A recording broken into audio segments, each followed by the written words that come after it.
extra quick this morning. Good morning, friends. Good morning. I wasn't quite ready. That connected up quickly today. Cool. So good morning. It is Thursday, December 23rd. Oh my gosh. Oh my gosh. Oh my gosh. That means Christmas Eve is tomorrow because they moved it to the 24th this year. I don't think I'm ready. Mostly I am. Anyway, I'm PB. I'm Pastor Brian, and you are here for another episode of PB Reads the Bible. And in fact, it is episode 23 on our journey through Matthew. We have done a chapter a day on Matthew, so we will be looking at chapter 23 today. Not too many more to go, folks. Not too many more to go. In fact, after today, there'll only be 5 to go.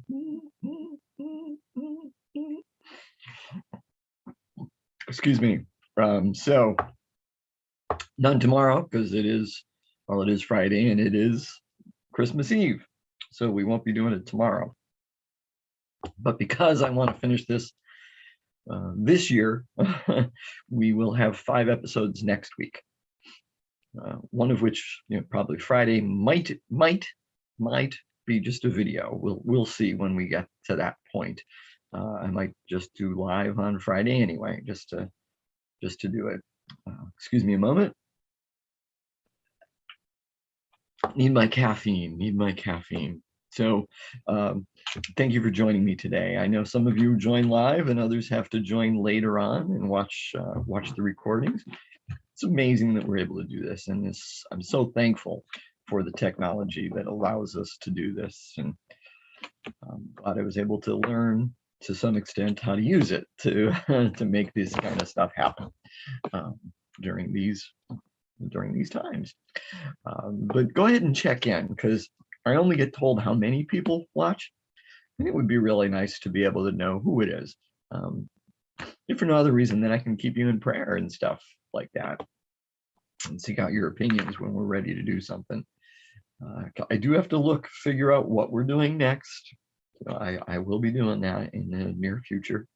Hopefully by the end of the year, I'll know what we'll be doing next.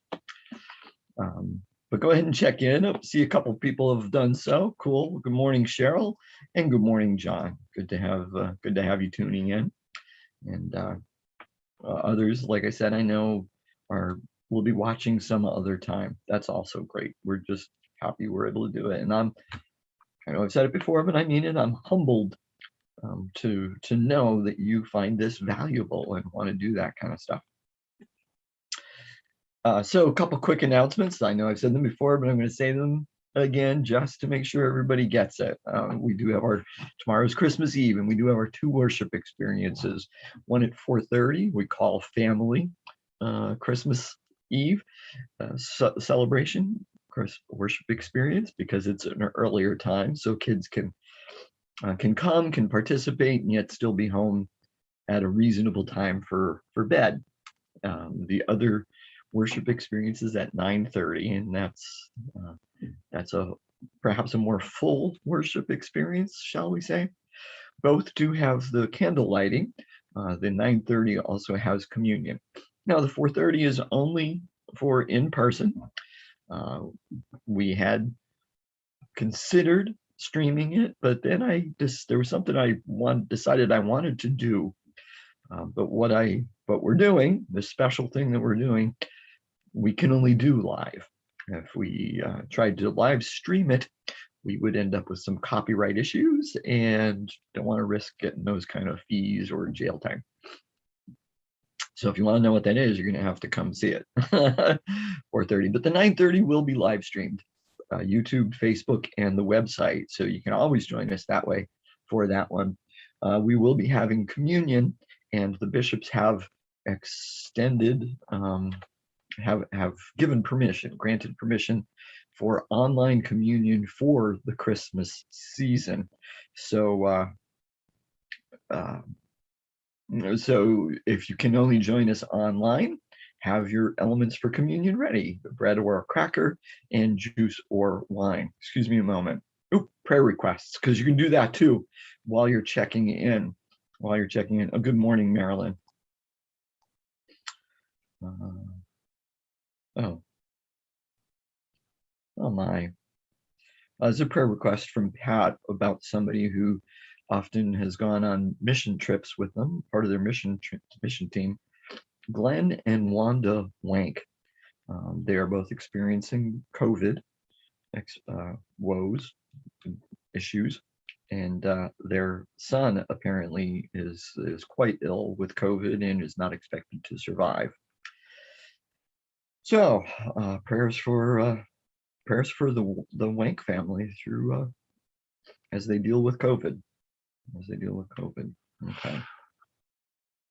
So thank you for that, Pat.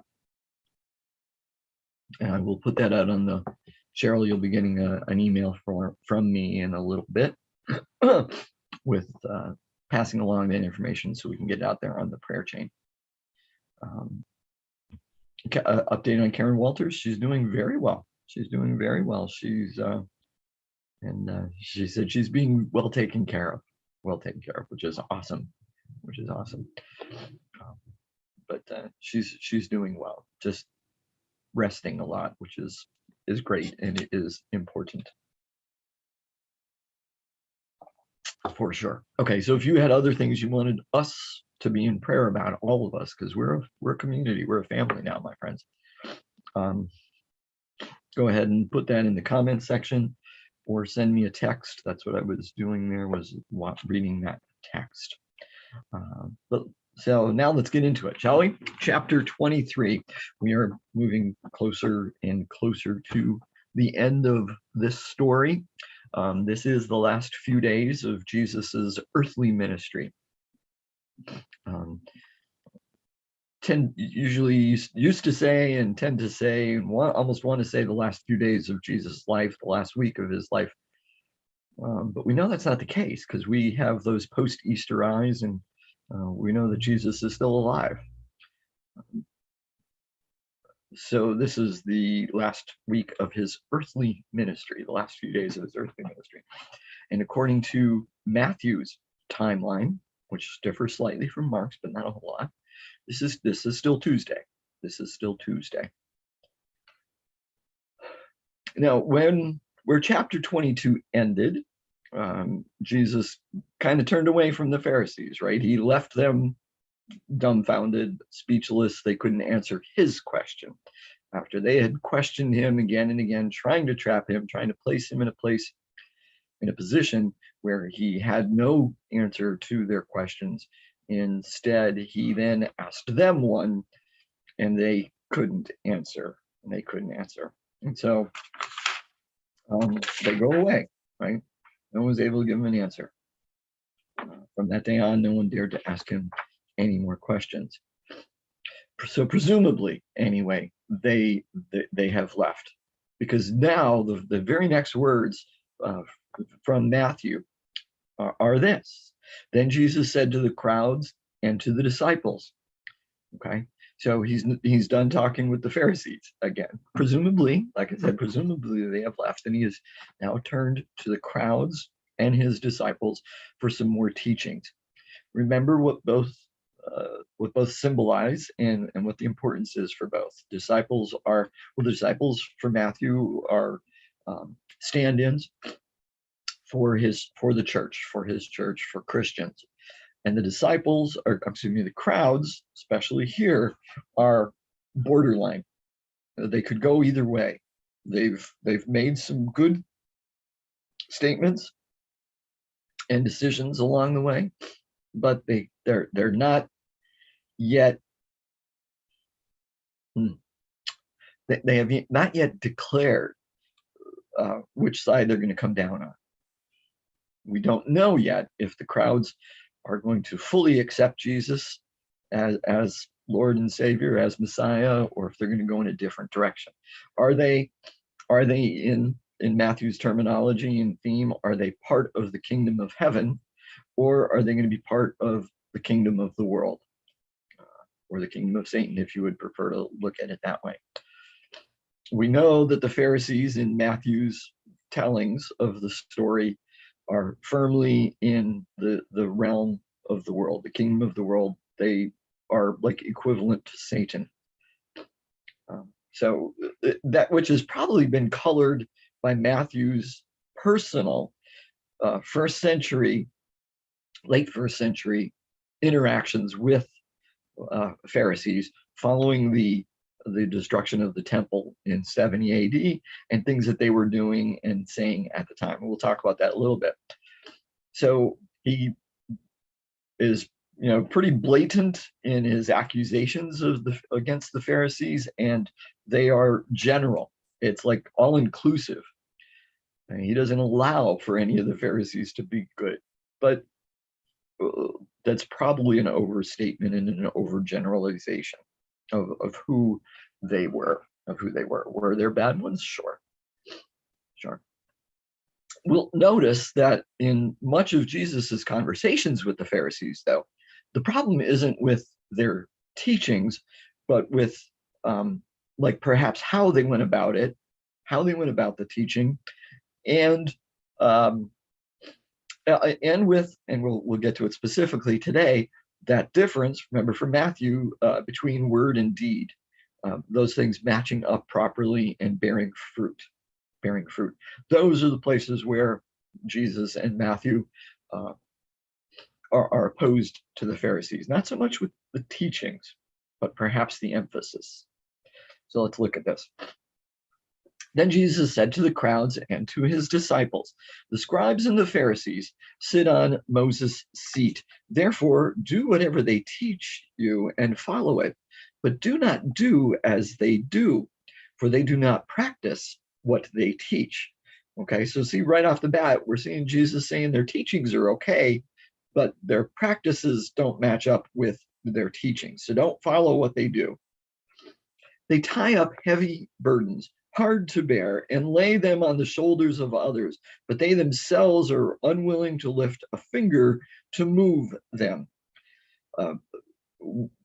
Following the destruction of the temple, the Pharisees seemed to want to almost take over the priesthood, and not just for themselves, but for all of Israel, and to start really living out loud and very ostentatiously and with lots of stuff out front, that they were different than others, that Judaism was different than others. And so they're laying extra heavy burdens, Matthew says, Jesus says, on everyone. They do all their deeds to be seen by others, for they make their phylacteries broad and their fringes long. Pause.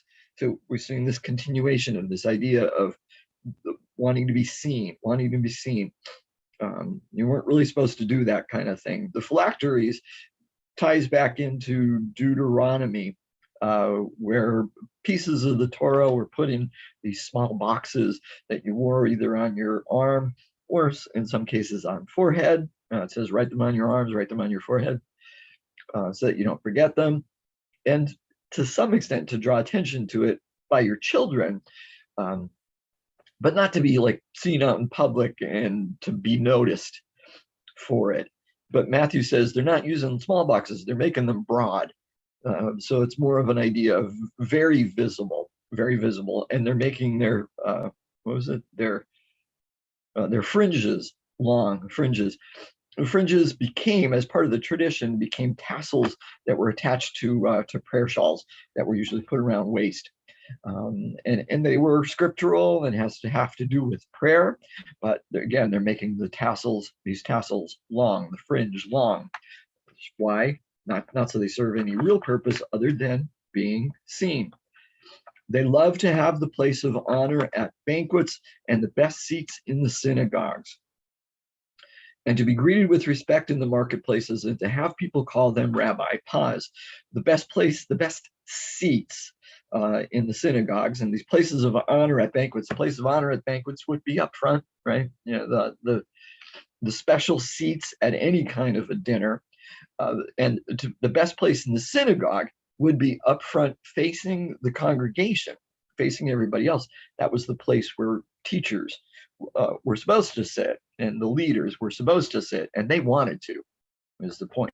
It's not that people in leadership or teachers weren't supposed to have those seats, but it's the drive to have those seats is the problem, and to be greeted with respect in the marketplaces and have people call them rabbi. It seems that rabbi had started, the meaning of rabbi had started to change.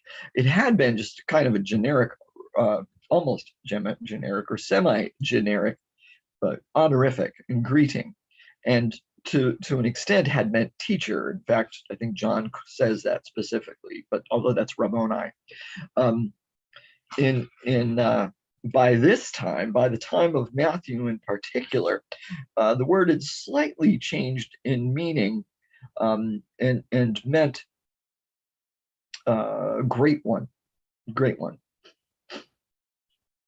So it's this honorific, and they wanted to be called by that. But for Matthew, no one gets called rabbi except Jesus, and which we'll get to in a moment, right? And the idea now, whether or not Matthew or the people of the time understood it as great one or not, and he probably meant it that way. And although maybe it was mostly used as teacher still, but when we think that he has the habit of referring to Christians as little ones, the idea of calling these Pharisees the Pharisees wanting to be called great ones, has, there's that, that's more dramatic, so to speak. We see a dramatic difference between the two desires. But you are not to be called rabbi, for you have one teacher, and you are all students. And call no one your father on earth, for you have one Father, the Father in heaven. Nor are you to be called instructors, for you have one instructor, the Messiah. The greatest among you will be your servant. All who exalt themselves will be humbled, and all who humble themselves will be exalted. Pause. What's this limitation on Father? Something we kind of miss. We think he's talking about literal father, and that's not what he's talking about. Father was being used as this honorific title at the time, for, and to some extent, with respect, but they wanted to be called Father, and just don't be doing that, because when you're using it as this honorific title, it should only be used for one, for God the Father, not for just some teacher or leader. Don't be calling them Father. However, we shouldn't mix that up with the Roman Catholic idea of Father. That's something different. Okay. This doesn't mean that. Although Matthew wasn't a big fan of clergy titles either, for that matter, or differentiation in clergy and within the church. But part of the point here, remembering that he's writing in particular to his first century church audience, is the idea that you shouldn't be using these kind of titles for each other within the church, because you're all sisters and brothers. You're all part of this family. So don't be tied up with using these titles for each other, trying to create some sort of a differentiation between you. Continuing. Ooh, we get into the woes of Matthew 23, the woes. Now, we spoke about woes briefly once before. Woes were a tradition in Old Testament literature and in some other intertestamental things, and it does get picked up here in the Gospels, and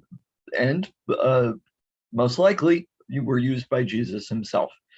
In fact, in the Gospel of Thomas, it appears as well, a statement from Jesus. They were used by prophets a lot. Yes, Jesus was a prophet, but more than a prophet. And although these woes say to the scribes and Pharisees, we shouldn't think that they were there, because woes are usually said, they're referred to as apostrophe statements. They're not actually spoken to the people to whom they seem to be directed. They're spoken to others. Jesus is still speaking to his disciples and to the crowds. and to the crowds, but he's referring to the Pharisees and scribes who weren't actually present, most likely. Continuing, but woe to you, scribes and Pharisees, hypocrites, for you lock people out of the kingdom of heaven, for you do not go in yourselves, and when others are going in, you stop them. Woe to you, scribes and Pharisees, hypocrites, for you cross sea and land to make a single convert, and you make the new convert twice as much a child of hell as yourselves. Pause. And again, hell is Gehenna. It is that valley of Hinnom, the city dump that was like always burning. Now, something I had forgotten that I was reminded of in my reading for going through this passage, the reason why that place became the dump is previously it had been used as a place of idolatrous worship. And so it became the town dump. It became the city dump, the town dump. Okay, so that's interesting. That's interesting. That's why. So there's multiple layers of meaning when Matthew uses that term, when Jesus uses that term. It says place of idolatrous worship. It's a dump. It's always burning. And it had been used as this idea towards the last judgment. And Matthew seems to be talking about these Pharisees and their desire to make disciples of themselves, and to draw people into their understanding of Judaism, and in opposition to the Christian missionaries who were trying to do the same things for Christianity, for their movement. And they end up twice as much a child of hell, literally a son of hell, of Gehenna, twice as fit for it.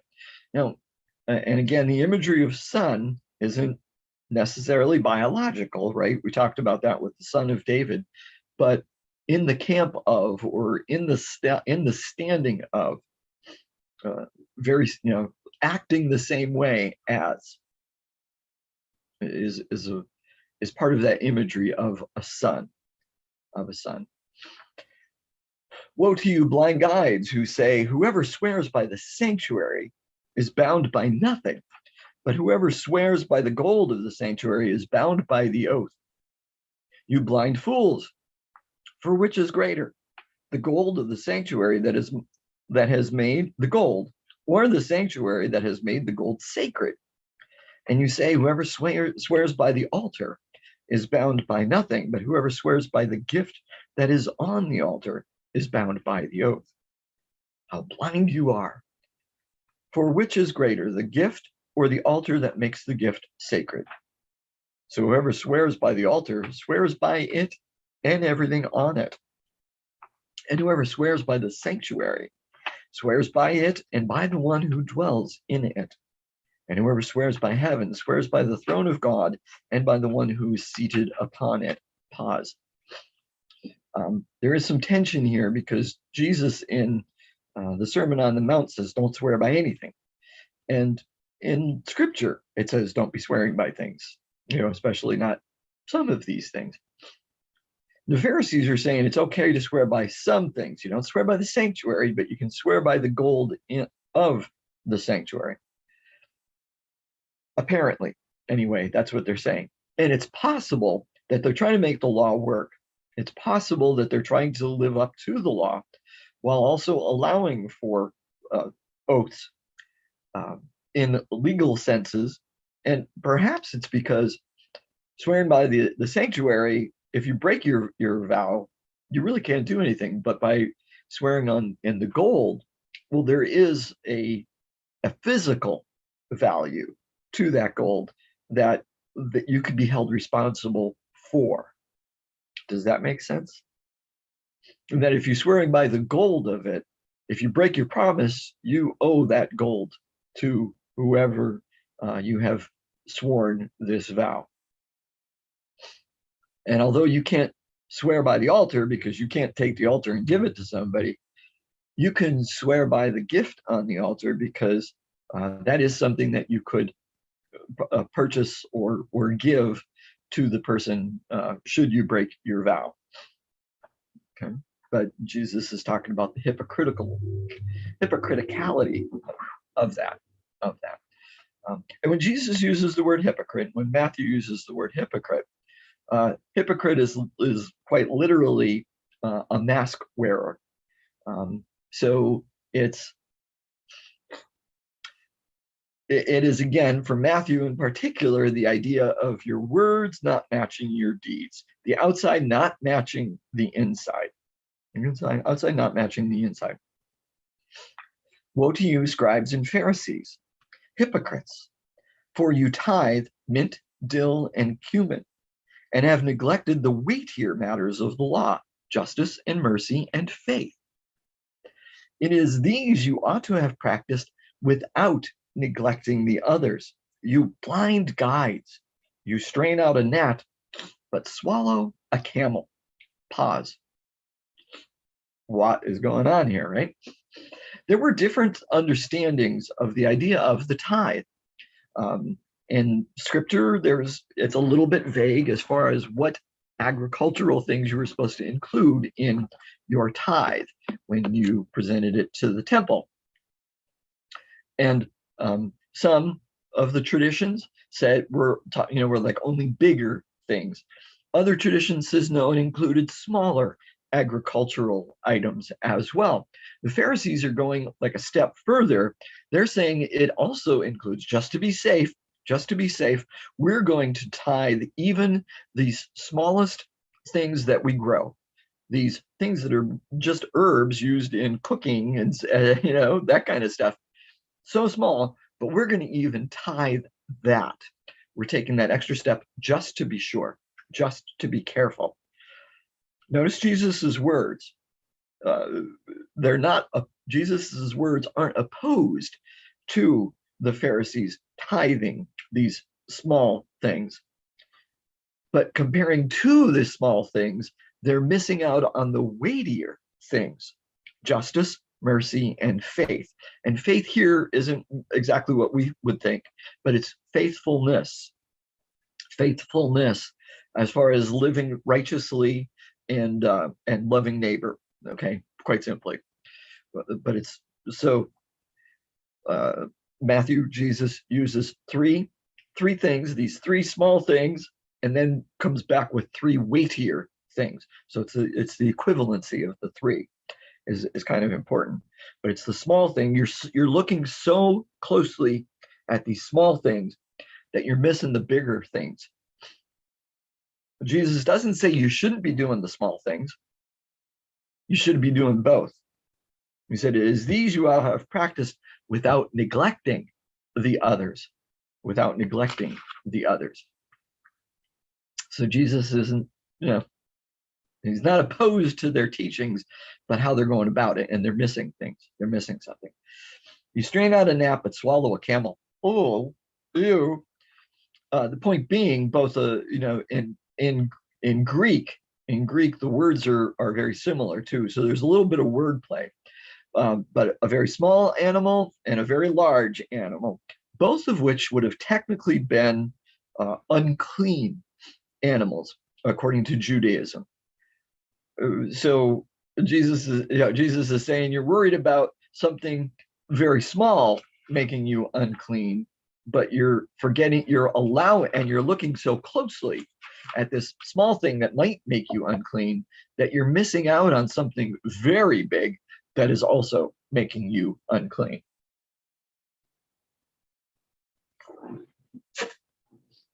A sad sight, an empty cup. Okay. Woe to you, scribes and Pharisees, hypocrites. I can't get comfortable today. For you clean the outside of the cup and of the plate, but inside they are full of greed and self-indulgence. You blind Pharisee, first clean the inside of the cup so that the outside also may become clean. Inside and outside is kind of code words for words and actions, for beliefs and actions, and making sure that everything matches up correctly. Don't just be putting on a face so that you can be seen. Don't put on this mask so that you can be seen when you're inside. Who you really are, it hasn't been cleaned up. You need to clean up. You need to do both. You need to do both. Woe to you, scribes and Pharisees, hypocrites, for you are like whitewashed tombs, which on the outside look beautiful, but inside they are full of the bones of the dead and of all kinds of filth. So you also on the outside look righteous to others, but inside you are full of hypocrisy and lawlessness. Pause. More imagery as far as, inside and outside not matching up. He talks about the whitewashed tombs. Excuse me. Coming in contact with the dead, or with even a tomb, even accidentally, would make a person unclean. So common practice was to whitewash the tomb, to make it sparkle, or whatever you want to say, to make it almost shine, to paint it up so it's noticeable, so you can see it. It was a marker. Boom, this is a tomb. Stay away. It was a good thing to do in order to keep people ritually clean, ritually pure, especially for pilgrims. At Passover season and stuff like that, which this is at Passover season, so there would have been people around. They would not know where the tombs were, and so they would be looking for the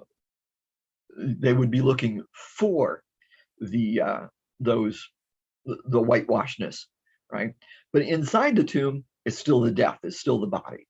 And so Jesus is saying, you're putting on this great show to be seen, but your inside doesn't match up.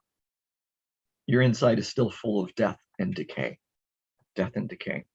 Hypocrisy and lawlessness.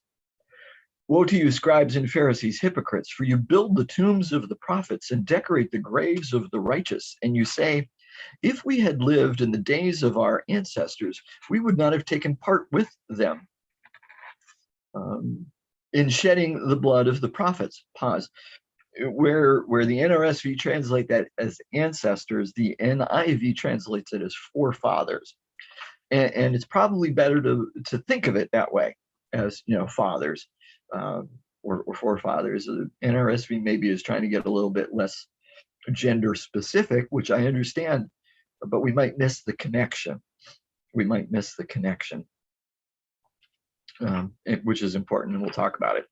Thus, you testify against yourselves that you are sons, rather than descendants. It should probably say sons of those who murdered the prophets. Fill up then the measure of your ancestors. You snakes, you brood of vipers, how can you escape being sentenced to hell? Therefore, I send you prophets, sages, and scribes, some of whom you will kill and crucify, and some you will flog in your synagogues and pursue from town to town, so that upon you may come all the righteous blood shed on earth, from the blood of righteous Abel to the blood of Zechariah, son of Berechiah, whom you murdered between the sanctuary and the altar. Truly, I tell you, all this will come upon this generation. Pause. Woo! Lots of stuff there. Although I'm going to kind of start from the end, or refer to something at the end. We see Abel and Zechariah, which is cool because that's like, A to Z, or alpha to omega. It's A to Z, we would say. It's like everybody, which is one way to look at it. But also chronologically, or according to scripture-wise, Abel would have been the first one who was killed, and Zechariah was the last of the prophets that were killed in the Old Testament, apparently, or according to their tradition and their stories. So it actually serves both points. Anyway, so I said it was important to think of it as fathers and sons, ancestors and descendants, for less gender specific. Apparently, it was the tradition at the time, and probably not just at that time, but for a period of time, that these Pharisees were building monuments to some of the prophets of old who had been killed by prior generations. And we're making the claim that if we had been there during the time of our ancestors, during the time of our forefathers, our fathers, we would not have participated in that. We would have perhaps even gone so far as to prevent it. To prevent it. What Jesus is saying, what Matthew is saying by using these terms, you're condemning yourself because you're saying that they're your fathers. In other words, that you're their sons, which would be not biological, but in spirit and in kind, and therefore you are in the same camp as they are. And you are not escaping. You are doing the same thing today that they did then. And Matthew speaks about, killing and crucifying and flogging in synagogues, so which probably was taking place in this late first century, to at least to some extent. And if nothing else, Matthew, Jesus are referring to John and Jesus. Remember, though, this isn't being spoken to the Pharisees. They're not actually there. This is to the crowds. So he's including the crowds in this, especially in this condemnation on this generation. On this generation, everything's going to come down. The God spell, this nation, this generation will bear the guilt of it all. It's all coming down on you. So these are the last words from Jesus to the crowd. These are the last words from Jesus to the crowds. So we can see in this kind of as a challenge to the crowds. Which side are you coming down on? This is your chance to decide, folks. This is your chance to decide. Are you going to be in that camp or this camp? Are you going to be in the kingdom of the world, the kingdom of Satan with the Pharisees, or are you going to be in the kingdom of heaven? Which side are you coming down on? And then Jesus's last words prior to leaving Jerusalem. Matthew moves this. In Luke, this passage takes place much earlier, before Jesus goes to Jerusalem. But Matthew moves it to this point, and he does so for his eschatological, final days, parousia, Jesus returning purpose. And he says, Jerusalem, Jerusalem, the city that kills the prophets and stones those who are sent to it. How often I have desired to gather your children together as a hen gathers her brood under her wings, and you were not willing. See, your house is left to you desolate. For I tell you, you will not see me again until you say, blessed is the one who comes in the name of the Lord. Pause, end of chapter. Jesus does not return to Jerusalem, except, he's going to leave the city now to go out to Bethany, to wherever he's been staying, right? And he doesn't come to the temple again. Matthew puts this here specifically for those words against the temple. Your house is left to you desolate. As a statement beginning the prediction. The next is going to be a talk about the prediction of the destruction of the temple. So presumably he moves it here just to get this started. But this whole thing has this eschatological, this end of days subtext to it, context to it, which connects to the next chapter. So that's why Matthew puts it here at this place. And these are Jesus's last words to Jerusalem. He doesn't return except to be sentenced and executed. So, and at which time there is not a blessed is the one who comes in the name of the Lord. Matthew is using that as far as when Jesus returns. And then you will say, blessed is the one who comes in the name of the Lord. Perhaps Matthew is using that as a statement like, although you're not getting it right now, there is still a chance for you that perhaps by the end of days, before this actually happens, before Jesus comes back, you will repent and believe that he is the Lord and Savior. Anyway, my friends, that's going to be it for today. end of chapter 23. I think that was. Yeah. Right? Yeah, that was 23. Wow. Brain is fried. I do pray that this has been beneficial to you, that you've learned something or relearned something. I did in my preparations. As you go about your days, not only today, but every day, keep those eyes and ears, physical and spiritual, open for what God is doing in your life and the lives of those around you. When you see it, when you hear it, say, thank you, Papa, and then tell somebody about it. Okay. Until we meet again, my friends, be blessed. Be blessed.